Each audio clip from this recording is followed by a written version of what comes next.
Thank you, Speaker. Speaker, the amendments contained in this bill, however long overdue, are necessary to professionalise and address certain shortcomings in local government. The Constitutional Court found in 2017 already that the Municipal Systems Amendment Act of 2011 was unconstitutional and invalid and gave this Parliament 2 years to rectify it. The deadline set by the Court lapsed on the 9th of March 2019.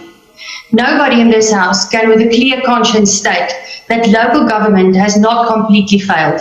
It has failed through collapsed and deteriorating infrastructure, outstanding debt to Eskom and water boards, bloated salary bills, little to no service delivery, pollution of water sources, financial mismanagement, corruption and incompetence, to name but a few examples. And the people of South Africa are suffering because of these failures. We welcome the amendments, especially the political office ban on officials, not only senior managers, but all municipal officials being banned from holding of political office. That will be the starting point to putting an end to cadre deployment. Ons verwelkom dit, aangesien die ANC se beleid van kaderontplooiing grootliks vir die mislukking van plaaslike regering verantwoordelik is.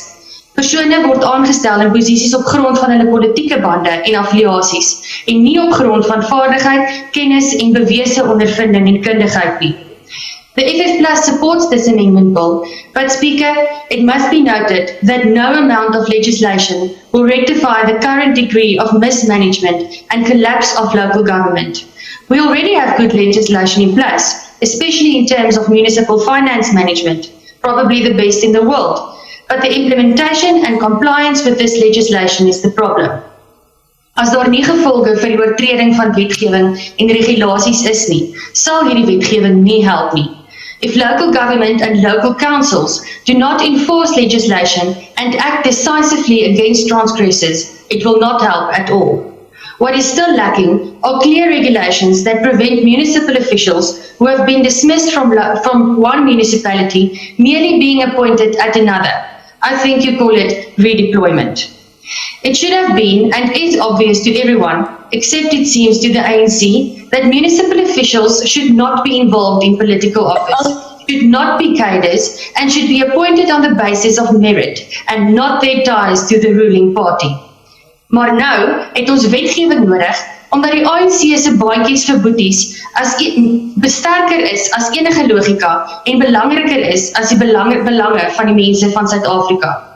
While hard-working South Africans are paying rates and taxes, those rates and taxes are not being spent in their favour. It is not being used to pay for water and electricity, to ensure supply of these basic necessities to our communities. Take Mangaung, for example, that once again is now in a battle with the water board because the municipality repeatedly fails to pay its Bloom water account, and the people are suffering. Chair, or Speaker rather, it is unacceptable that municipal rates and taxes are increased annually while service delivery and value for money decreases year on year.